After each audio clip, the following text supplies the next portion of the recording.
자, 요즘에는요, 새벽뿐만 아니라 주말에도 택배를 받을 수가 있습니다. 이 경쟁이 정말 치열해지고 있는데 그만큼 생존 전략도 다양해지고 있습니다.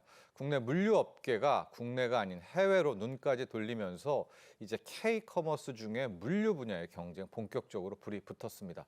오늘 K-커머스 이 중에서도 물류만 좀 떼어놓고요. 자세하게 짚어보도록 하겠습니다. 최철 숙명여대 소비자경제학과 교수 모셨습니다.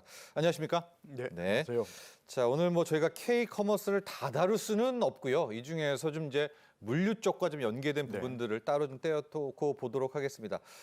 K-커머스의 C-커머스입니다. 알리, 테무 같은 또 이런 좀 중국 속 플랫폼들이 들어오면서 경쟁이 굉장히 격화돼서 이게 이제 배송 전쟁까지도 함께 넘어가고 있는데요.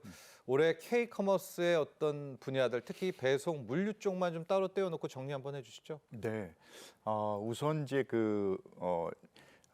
소비자들이 이제 어떤 재화를 구매하는 데 있어서 예전에 이제 오프라인 그런 매장을 많이 이용하다가 사실 이제 비대면 이제 상황에서 이제 그렇죠. 온라인 이커머스로 많이 전환이 됐죠. 그러다 보니까 이제 이 유통 업체들이 이제 온라인 채널을 강화하면서 아주 경쟁이 이제 상당히 심화된 그런 상황이었습니다. 사실 이게 우리나라 시장은 상당히 매력적인 시장이라고 볼 수가 있는 게 어떻게 보면은 이제 인구 밀도가 되게 높고 네. 그리고 또 교통이라든지 여러 그런 인프라들이 잘 되어 있고 또 이 소비 구매 여력이 충분한 그런 소비자 계층들이 두텁기 때문에 상당히 이커머스에서는 상당히 좋은 그런 시장 환경을 갖고 있죠. 그러다 보니까 이제 국내 이커머스도 사실은 이제 경쟁이 이제 치열했었는데 중국 시커머스까지 여기에 이제 가세를 하다 보니까 네. 경쟁이 더욱 격화됐고 지금 이제 많은 소비자들이 아시는 것처럼 이제 빠른 배송 전쟁이 또 많이 확산이 됐습니다. 이거는 사실은 이제 중국계 이커머스에서 이제 국내 배송 물량이 이제 많이 늘어나다 보니까 어떻게 보면 이제 규모의 경제성을 가지고 많은 물량을 처리하는 게 이제 가능해졌고 그러다 보니까 어떻게 보면은 이제 그동안 주 6일 또 공휴일이나 이런 경우에는 하지 않았었는데 7일 내내 이 배송하는 이제 7일 배송 체제로 이렇게 이행한 그런 측면이 있습니다. 지금 보면 이제 많은 그런 물량뿐만 아니라 사실 이커머스 자체로서의 어떤 경쟁력을 가지고도 지금 C커머스 업체들이 우리나라 시장에서 상당히 약진하고 있는 그런 모습을 보이고 있습니다. 자, 이렇게 온라인 쇼핑, 쉽게 말해서 이커머스의 또 경쟁력이 배달, 배송이 되는 또 그런 역설적인 상황까지도 함께 나오고 있습니다. 풀필먼트 서비스요. 이 단어 좀 생소한데 오히려 이제 이 K-커머스와 관련된 물류 분야에서는 풀필먼트 서비스가 대세다 이런 말도 종종 들립니다. 이게 네. 뭡니까? 사실 이제 이커머스가 갖는 장점은 소비자들이 원하는 그런 어떤 제품들을 온라인에서 쉽게 검색을 하고 또 원하는 그런 이제 상품을 선택을 해서 이제 주문을 하게 되는 거죠. 또 싸고요. 그렇죠. 네. 근데 이제 여기서 중요한 것은 나중에 이제 소비자가 최종적으로 안전하게 이제 물품을 잘 이제 받아야 되겠죠. 전달받느냐 하는 건데 기존의 이런 유통업체들이 갖추고 있는 이 물류 체계라고 하는 것이 상당히 효율화를 많이 이루기 위해서 많은 투자를 지금 해오고 있습니다. 지금 이제 여기에 물류 시스템들을 갖추고 있는 이거를 어떻게 보면은 이제 이커머스나 이런 유통업체들이 직접 판매하는 그런 물량을 소화할 수도 있겠지만 이커머스는 대체로 또 판매자와 소비자 간의 중개를 해주는 경우가 많거든요. 네. 그렇다면 이제 개별 소규모로 하는 개인 사업자들도 많고 이런 통십 사업 판매자들이 본인이 직접 어떤 물건을 보내주는 건 상당히 이제 비효율적일 수가 있는 거죠. 그렇기 때문에 어떻게 보면 잘 갖추어져 있는 이런 물류 시스템을 활용하는 것이 바로 이제 풀필먼트가 되겠고요. 그러면 이제 판매자가 결국에는 이 이커머스 사업자, 이 모든 물류 체계를 갖고 있는 이 사업자를 통해서 물류 시스템을 통해서 이제 배송까지 이어지는 그런 서비스를 이제 위탁하게 되는 거죠. 그렇다 보니까 이런 이커머스 업체들은 기존에 많은 물류 시스템에 투자를 해놓고 그 물류 시스템을 활용할 수 있는 기회를 이제 판매자한테 부여하는 셈이죠. 예. 자, 그렇게 또 하나의 트렌드가 생겨났고요. 또 하나가 지금 알리, 익스프레스, 테무 같은 중국 쪽의 온라인 쇼핑 들어오면서 또 배송 전쟁이 더 격해졌다 이런 분석도 함께 나옵니다. 7일 배송 나왔다라고 하는데 그 정도입니까? 지금 C커머스, 이 중국의 온라인 플랫폼들 영향력은 어느 정도인가요? 좀 기간은 짧은 것 같은데 네. 많이 성장했나요? 네, 그 사실 이제 중국계 이커머스 이 업체들이 우리나라에 진출할 수 있었던 배경에는 이미 그 중국에서 워낙 그 기반을 확실히 다진 이제 그런 어떤 그 영업력을 바탕으로 해서 우리나라에 진출을 한 것이고요. 어떻게 보면 이미 그 중국에는 그 많은 그 소비자들이 두텁게 그 형성되어 있기 때문에 이미 중국 내에서도 이 그 C커머스 업체들이 많은 경쟁력을 이미 확보한 그런 상태였습니다. 예를 들면 여기에도 이제 그 물류 체계에 많은 투자를 해서 뭐 로봇이라든지 AI를 통한 어떤 자동화를 많이 이루어냈고요. 그리고 우리나라의 경우는 사실 지리적으로도 가깝기 때문에 중국 C커머스 업체로서는 상당히 이제 매력적인 시장이 아닐 수가 없는 것이죠. 또 한편으로는 이제 미국과의 여러 가지 어떤 뭐 무역 분쟁이나 이런 것 때문에 미국 시장이 좀 약화될 수 있는 그런 또 가능성도 있어서 이 그 가까운 곳에 위치하고 있는 한국 시장이 매우 이제 어떤 매력적인 시장이라고 생각이 되고요. 지금 통계로만 보면 이 C커머스의 그 실적이 올해 3분기 기준으로 해서 약 한 1조 4천억 정도 된다고 합니다. 네. 예, 그거는 이제 사실 작년도 그 전년 동기 3분기랑 비교를 해보면 약 한 19.9%니까 한 20% 가까이 성장을 네. 한 것이고요. 근데 반면 우리나라의 그 역직구, 즉 우리나라에서 중국행으로 가는 그것은 오히려 그 전년 대비 11.6%가 감소했다고 합니다. 네. 예, 그리고 규모도 한 뭐 2,500억 정도밖에 안 되고요. 그렇기 때문에 상당히 대조적으로 중국 C커머스가 우리나라에서 많은 이제 그런 그 매출을 기록하고 있는 반면에 우리나라는 이제 그 반대다 이렇게 말씀드릴 수 있겠고. 네. 그리고 물론 이 역사는 짧습니다만은 이제 우리가 그 월간 활성 이용자 수 보통 MAU라고 하죠. 예, 그거 기준으로 해서 뭐 최근 그 11월 기준으로 해서 한 달 동안에 활성 이용자 수를 비교해 봤더니 역시 단연 뭐 국내 1위는 뭐 쿠팡이긴 하지만 알리익스프레스 같은 경우가 전년 대비해서 한 40.7% 이렇게 활성 이용자 수가 늘어났고요. 또 보시면 테무가 125%입니다. 네. 그러니까 알리도 먼저 우리나라에 진출을 했고 이제 기반을 넓혀가고 있지만 오히려 그런 어떤 기술력이나 그 선제적인 경험을 바탕으로 해서 테무가 상당히 공격적인 마케팅과 함께 이렇게 125%라는 이런 높은 그런 MAU 증가율을 이렇게 보여주고 있고요. 쉬인이 저 정도로 컸나요? 쉬인도 증가율은 마찬가지입니다. 쉬인의 성장세가 넘쳐나네요. 그거는 이제 왜 그러냐면 이제 규모로 볼 때는 사실은 이제 뭐 알리가 제일 높지만 후발주자인 그 테무와 그 쉬인도 더 공격적인 그런 마케팅을 하면서 네. 오히려 그렇게 높은 그런 MAU 성장률을 달성한 것이 아닌가 이렇게 보고 있습니다. 254만 명입니다. 특히요, 이제 직구, 역직구 이야기를 해주셨는데 우리가 중국 직구액이 4년 새 4배가 증가했다고 합니다. 이거 다 이제 테무, 알리, 쉬인 이쪽에서 나온 것 같거든요. 지금 보니까요, 이 중국 쪽 커머스가 아예 한국의 물류센터 또 크게 짓고 있는 굉장히 좀 공략하기가 쉽다. 여기 가능성이 있다. 이렇게 본 것 아니겠습니까? 네. 뭐 지리적인 요건 외에도 어떤 가격을 좀 중시하는 그런 소비자 스타일이 있는 건가요? 어떤 그렇죠. 점을 좀 우리를 바라본 거죠, 중국에서? 네, 이제 아까는 제가 이제 뭐 지리적인 그런 이점에 대해서도 말씀을 드렸지만 이미 그 한국의 그 이커머스 시장 자체는 상당히 그 매력적인 시장일 수밖에 없는 것이 뭐 인구 밀도가 상당히 높고 네. 교통 인프라가 발달돼 있다라는 그런 측면이죠. 근데 지금 한국에서도 역시 그 이 C커머스 이 업체들도 이 물류 인프라를 확보하지 않고서는 좀 어렵습니다. 그래서 자체적으로 그런 물류 시스템을 이렇게 투자를 하는 그런 경우도 있고 이미 많이 알려졌지만 우리나라 뭐 신세계 계열의 뭐 지마켓하고도 이렇게 협력을 하기도 하고요. 조인트 벤처 같은 거. 그렇죠. 예. 예, 그리고 뭐 김포에 물류센터를 또 별도로 자기들 거 확보하려는 짓는 거죠? 그렇습니다. 예. 예, 그런 어떤 그 거점을 마련하는데 많은 또 투자들을 하고 있는 모습을 볼 수 있습니다. 그리고 한 가지 이점은 뭐냐면 이미 그 중국산 제품들이 제조에서 이렇게 그 유통으로 넘어가는 단계의 그 가격이 상당히 저렴합니다. 네. 왜냐하면 중국에서는 이미 그 어떤 그 공업 단지들을 뭐 클러스터 중심으로 이렇게 재편을 해놔가지고 거기에서 그 생산 단계에서도 이미 그 상당히 그 저렴한 이 단가로 생산을 할 수 있고 또 그리고 그게 유통 단계로 넘어갔을 때 뭐 중간을 거치지 않고 바로 그냥 그 시커머스로 바로 유통 단계로 넘어갈 수 있는 그런 단계를 좀 축소했기 때문에 거기서 또 마진을 또 좀 유통 마진이 증가할 수 있는 걸 좀 줄였고요.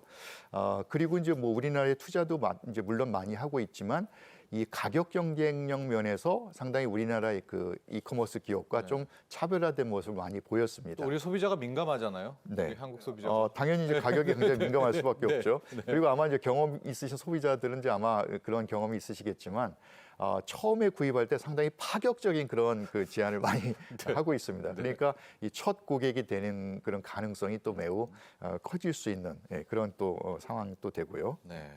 자, 이렇게 되니까 이 배송 쪽, 물류 쪽만 떼어놓고 보면 K 이커머스, 우리나라 이커머스 시장에서 물류 라인은 완전히 포화 상태가 됐다. 이런 분석도 나옵니다. 그래서 물류 기업들이 해외로 좀 간다면서요? 눈을 돌린다면서요? 그렇죠. 네. 그 지금 이게 이제 뭐 이커머스 이게 유통 시장의 특징이 뭐냐면 이미 그 생산된 재화를 이제 소비자에게 전달하는 그런 유통 과정이거든요. 그렇기 때문에 어떤 그 재화의 그 흐름 이제 이것이 되게 중요한데 우리나라는 상당히 많은 그런 이커머스 기업 또 이제 지금까지 이제 말씀드린 대로 중국계 그 시커머스까지 등장하면서 경쟁이 이제 상당히 치열해진 상황이죠. 그런데 또 여기에 또 우리나라 뭐 K 컬처나 뭐 그 K 뭐 푸드 뭐 그러니까 우리나라 그 수출품들이 외국 소비자들에게 상당히 많은 인기를 얻으면서 또 우리나라 이 물류 기업의 해외 진출도 상당히 중요해졌습니다. 네. 오히려 우리나라의 이런 포화된 시장보다도 더 우리나라의 그런 제품들을 소비할 수 있는 그런 잠재력이 충분한 그런 시장을 개척하는 것이 오히려 우리나라 물류 기업에 있어서 상당히 좋은 도전이 될 거라고 보고요.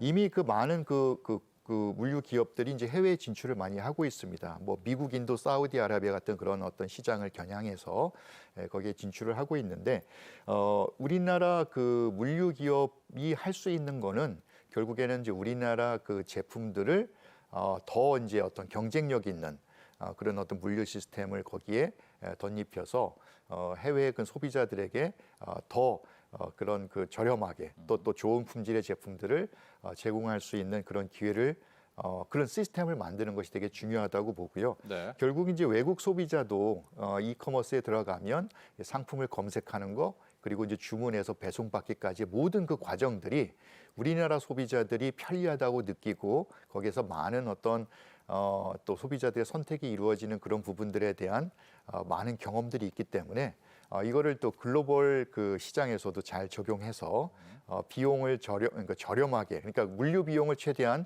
비용 효율화를 이루면서 소비자들의 만족을 제고한다면 충분히 그 경쟁력 있는 그런 시장에서 더 많은 어떤 수익원을 다변화할 수 있지 않을까 이렇게 생각을 해봅니다. 좀 안타까운 부분이 있습니다. 가령 중국의 알리라든가 테무, 쉬인은 버젓이 플랫폼 업체가 우리나라에 와서 좀 장사를 잘하고 있는데, 그러니까 우리가 직구가 느는데 역직구가 안 는다 이런 얘기를 많이 하지 않습니까? 우리의 네이버 쇼핑이라든가 아니면은 뭐 마켓컬리라든가 우리 쪽의 이 온라인 플랫폼은 못 나가는 것 같아요. 하다못해 쿠팡도 대만에서도 잘 성공 못하고 우리나라 정도 아니겠습니까? 우리의 좀 어떤 이런 온라인 플랫폼들 자체가 나가서 성공할 수는 없나요? 또 정부도 좀 이런 재원책이 좀 안 될까요? 좀 해법이 있을까요? 네, 지금 이제 이 글로벌 이커머스 시장 규모가 예전에 이제 그 이커머스가 조금 더 덜 발달했을 때에 비해서는 지금 상당히 많이 이 시장 규모가 커지고 있습니다. 뭐 2030년에는 뭐 한 7조 9천억 이상 될 거로 이렇게 뭐 어떤 연구원에서 예상한 자료가 있었는데요. 어쨌든 이렇게 세계 시장은 아직도 잠재적인 성장 가능성이 있다 이렇게 보여지고 네. 우리나라에서도 물론 나가야죠. 시커머스랑도 경쟁을 해야 되지만 이런 세계 시장으로 진출을 더 해야 될 필요가 있습니다. 아까도 말씀드린 것처럼 다행히 뭐 K 뷰티라든지 우리나라의 그 어떤 전통적인 그런 그 소비자들이 선호하는 수출 품목들이 있거든요. 네. 그런 것들은 어떻게 보면 우리나라에서 생산해서 우리나라의 물류 기업을 통해서 좀 더 효율적으로 이런 유통망을 거쳐서 외국 소비자들에게 전달될 수 있는 가능성이 충분히 있다고 보여지고요. 우리나라 이커머스 기업들도 물론 해외에 역시 뭐 인프라를 직접 투자해서 구축하는 것도 이제 중요하겠지만 또 이미 해외에 그런 그 배송이라든지 여러 가지 이 물류에 관련된 그런 업체들과 이 협력하는 것이 되게 중요하다고 보여집니다. 네. 지금 뭐 중국계 시커머스도 처음에는 우리나라의 그런 이 그 물류 기업과 이렇게 협업을 하는 그런 모습들을 보이고 있거든요. 그렇기 때문에 그런 협업을 하면서 또 필요할 때는 이제 그 과감한 그런 투자를 해서 이 비용 효율화를 이루어낸다면 그러면 좀 더 세계 시장에서도 경쟁력 있는 그런 이커머스 사업을 진행할 수 있지 않을까 이렇게 생각을 해보고요. 네. 여기에 대해서는 우리 물류 기업만 이제 노력해서 되는 것이 아니라 그렇죠. 예. 정부 차원에서도 많은 좀 지원이 필요합니다. 예를 들어서 이제 이런 그 사업자들에게 여러 가지 어떤 세제 면에서든지 아니면 뭐 그런 세계 그 글로벌 이 유통을 진행하는 데 있어서의 여러 가지 그 또 정부가 해줘야 될 또는 도와줄 수 있는 그런 부분들이 많이 있다고 보여지거든요. 그래서 정부와 우리나라 기업이 같이 발맞추어서 이 해외 시장 개척을 더 열심히 해나갔으면 하는 그런 바람이 있습니다. 좋습니다. 자, 우리가 이커머스 어쨌든 이야기를 하니까 올해 가장 큰 사건, 이 사건도 한번 정리를 해야 될 것 같습니다. 이제 쿠팡의 개인정보 유출 사건입니다. 이제 그게 쿠팡 자체의 구조적 문제 때문인지 아니면 이제 쿠팡 직원이죠. 그 개인의 일탈과 범죄 때문인지 좀 수사도 진행되고 있는 것 같은데 자, 쿠팡 사태 좀 정리를 좀 해 주시고요. 앞으로 또 우리가 이걸 어떻게 좀 막아내야 될지에 대한 고민도 해봐야 될 것 같습니다. 네, 지금 뭐 디지털 뭐 전환 시대에 이제 뭐 온라인 뭐 이커머스 이런 것들이 소비자들의 이제 그 선택으로 이제 옮겨지고 있는데 어떻게 보면 좀 편리하고 신속한 그런 측면은 있지만 이렇게 어떤 뭐 보안의 취약성이라든지 또 개인정보 유출이라든지 이런 어떤 안전성을 위협하는 그 사례들이 끊임없이 지금 발생하고 있습니다. 계속 나옵니다. 네, 그래서 이제 이 문제는 뭐 사실 이제 계속 발생했던 문제이기도 하지만 아까도 그 MAU에서 국내 1위 업체인 쿠팡에서 그런 개인정보 유출 사건이 터졌다는 어떤 충격적인 그런 또 일이기도 하죠. 사실 이제 뭐 2차 피해가 지금 조금씩 뭐 보고되고는 있습니다. 이게 이제 뭐 보이스피싱에 이용된다든지 뭐 이런 측면들이 있어서 앞으로도 더 계속 이제 그 소비자들의 어떤 주의가 필요한 그런 부분이 있겠고요. 이미 여기에 대해서 정부는 이런 거에 대한 어떤 그 주의 촉구를 상당히 수준을 높여서 이렇게 소비자들이 이제 주의를 촉구하고 있는 그런 상황입니다. 물론 이제 수사는 진행된다고 말씀을 하셨지만 엄연히 보면 퇴사한 직원이 그렇게 이제 의도적으로 그런 어떤 인증키를 유출한 그런 부분이기 때문에 그리고 또 한 가지는 이거 그 내부적으로 또 알고 있었던 그런 거를 또 미리 선제적으로 대응하기보다는 좀 은폐했던 그런 정황들도 있기 때문에 여기에 대해서는 어떤 그 기업의 이 책임을 좀 엄중히 물어야 될 거라는 생각을 하고 있고요. 네. 사실 이러한 그 사건이 터지지 않도록 예방하는 것도 상당히 이제 중요하겠지만 이러한 일이 있은 후에 그 기업이 어떤 태도로 이 문제를 해결하려는 그런 의지를 보이느냐도 상당히 중요합니다. 아마 소비자들 또 뭐 정부 당국에서 판단을 이제 하겠지만 어떻게 보면 좀 더 여기에서 책임 있는 그런 모습들이 많이 필요하다. 이런 생각이 좀 들고요. 예. 이걸 기회로 해서 이 정부 당국에서도 이런 그 개인정보 관리에 대한 거를 좀 더 촘촘하게 좀 더 강화할 필요성이 있지 않나 이런 생각해 봅니다. 네.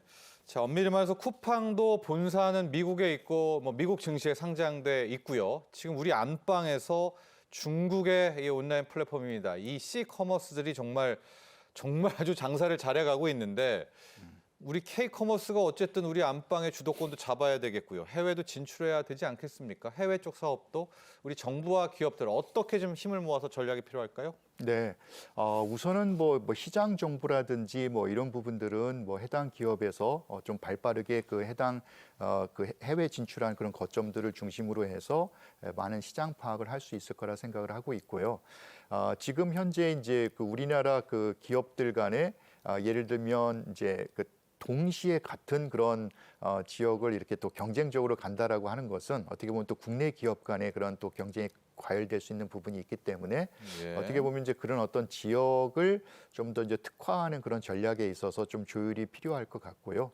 예, 아까도 말씀을 드렸지만 정말 성장이 그 어떤 잠재적인 성장세가 되게 두드러진다 그러면 거기에는 또 적절한 그런 투자들이 많이 이루어져야 될 겁니다. 그런데 어떤 그런 투자들이 이루어지는 그런 과정에 있어서 정부가 여러 가지 어떤 인센티브적인 그런 혜택을 줄 수 있다라고 하면 오히려 기업들도 거기에 대해서 더 이제 그 자발적으로 또 좀 어떤 투자를 확대할 수 있는 그런 측면이 있을 것 같고요. 또 이제 세제 지원을 또 할 수 있는 여러 가지 네. 그런 측면들을 좀 검토를 해보면 이것도 우리나라 기업이 좀 더 해외 진출하는데 그런 그 인센티브로 작용할 수 있지 않을까 또 이렇게 생각이 듭니다. 네. 자, 지금까지 도움 말씀에 최철 숙명여대 소비자경제학과 교수와 함께했습니다. 오늘 감사합니다. 네, 감사합니다.